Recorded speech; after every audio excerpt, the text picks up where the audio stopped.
May the words of my lips and the meditation of our hearts be acceptable to you, O Lord, our strength and our Redeemer. Amen.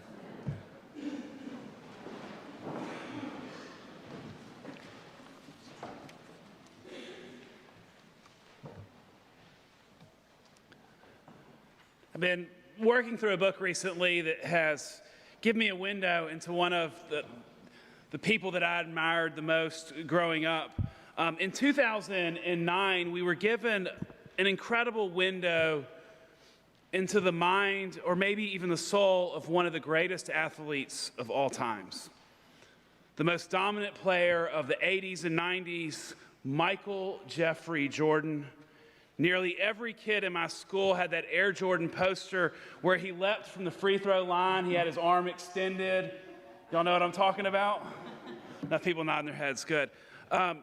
Even the marginal sports fan knows the story of Michael Jordan, who 20 years later, after his retirement, in a lifetime for a lot of the players in the NBA, is still one of the most recognizable players in all of sports.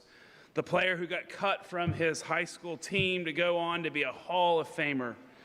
A story that many have seen as perseverance and dedication, all the way to 6 NBA championships, 14 All-Star appearances, 2 Olympic gold medals, the highest scoring average in the history of the sport, I think like 9 All-NBA teams. He is the greatest player of all time. I know there's some debate about that, but that's another conversation. So if I were to ask you what you would expect Michael J. Jordan to be like as a person, I'm curious how you would answer. I mean, he looked like a nice person in that great movie Space Jam.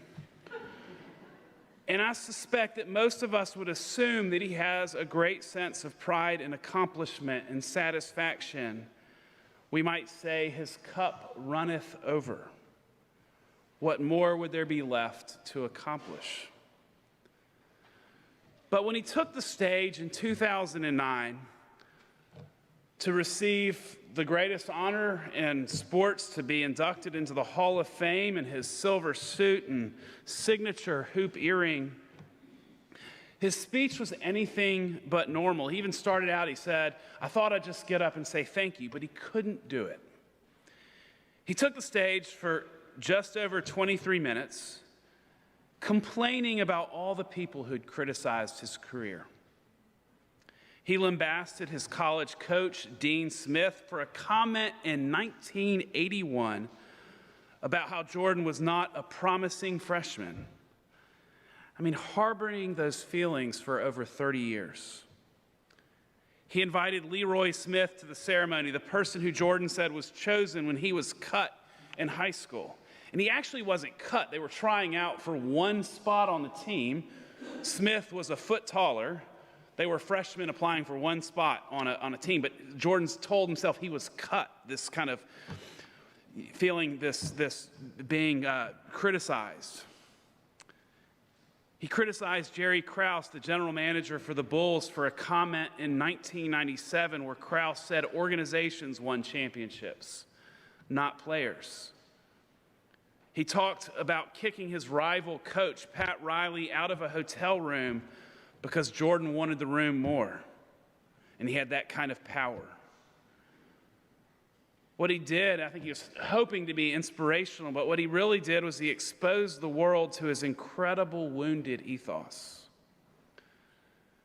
which is an insight into his soul and is actually rather sad that the greatest player of all time carries so much anger and resentment towards others that he can't even enjoy the crowning moment of his career.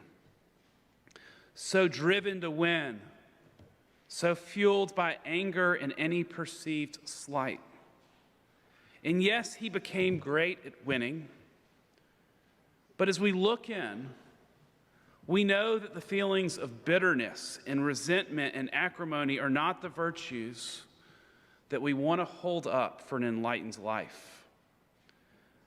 I'd even argue that many of us want to make it in some profound way, whatever that means. so that our own feelings of unworthiness, our own bitterness, and our own doubt, to have those feelings eradicated from our own personal understanding of self. I'm curious about Jordan's life. I'm mostly curious to know if his drive to win was fueled by his own resentment towards those who hadn't recognized his gifts and talents, or if the desire to win was a byproduct of those feelings. Regardless, his speech is a cautionary tale that even the achievement of everything we set our hearts to do might not cultivate us to be the people that God calls us to be: forgiving, loving, compassionate, hopeful, humble. Today's gospel, I think it's helpful to parse it into two parts. The first part is about what it means to deal with conflict. And then we kind of get to the more well-known verses in our tradition about what it is that we bind here on earth is what we bind in heaven, and that image of 2 or 3 gathering in God's name. I see those as some way kind of casting this vision for what it means to be in a relationship, which conflict's a part of that. And this is what we do as social human beings. We seek out relationships, we seek out community, and it's through that community and through that we become the body of Christ. A couple of years ago, the parents of one of our kids' friends, one of Ann and I, our kids' friends, had this conversation. They were seeking a new church, and they used this language to me. They said, "We're looking for the best church in town." And I felt myself at a crossroads, and maybe it's from this reflection on reading about Jordan's life that this has come back up. Because I like this couple a lot, and I really want to welcome them into Christian community at St. Stephen's, and I found myself wanting my church to be the best. And it wasn't on their list.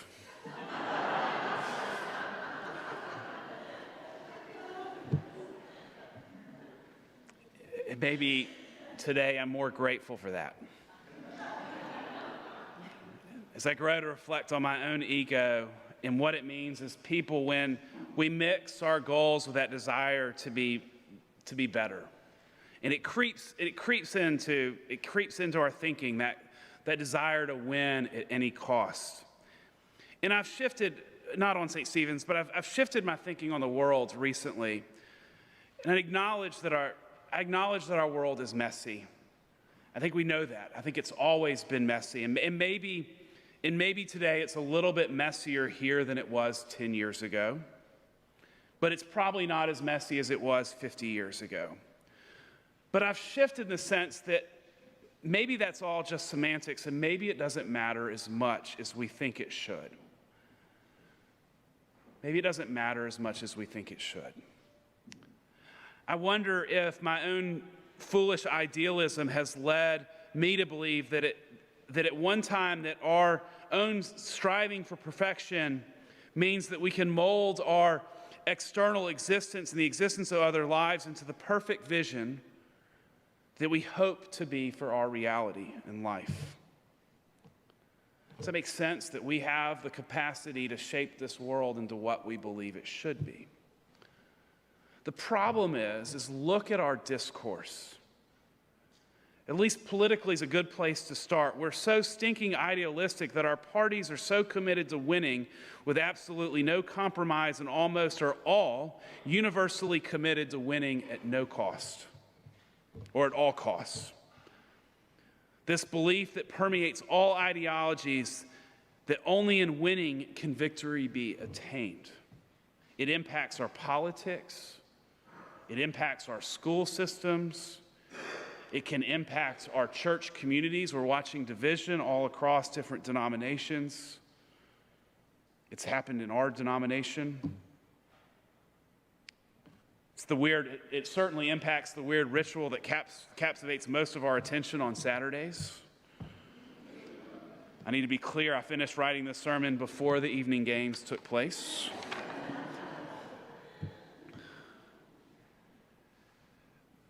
But this,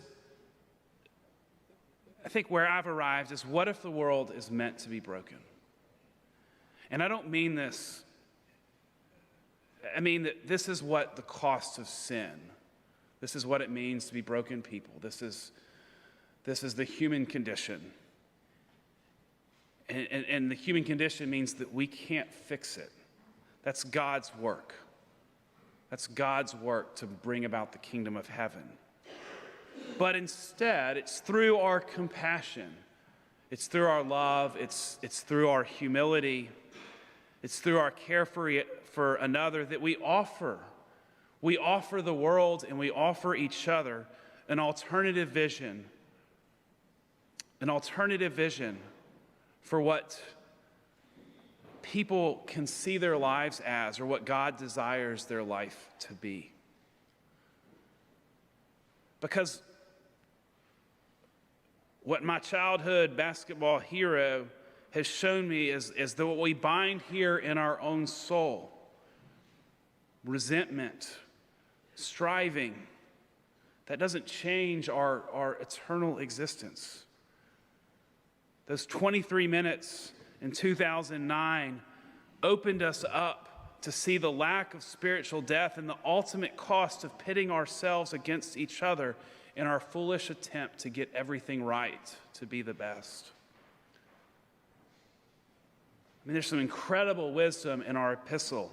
Owe no one anything except for love. So if you're thinking about what it means to be relationship and all these transactions and this, I mean, that's the way our system and our relationships are built up. Owe no one anything except for love. It's a reminder that we don't win if our neighbors lose. The only in-sum game is how we care for each other. What we bind here on earth will be bound in heaven. What is it that we're working to build up? Our sense of worth or pride or accomplishment? Or how we care for each other? The stranger, the neighbor, those who are hurting each other.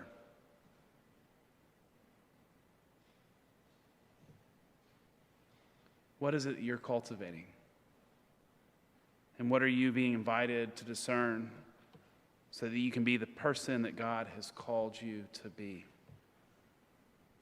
Where have we put our priorities? Where are we trying to win? What really matters? Amen.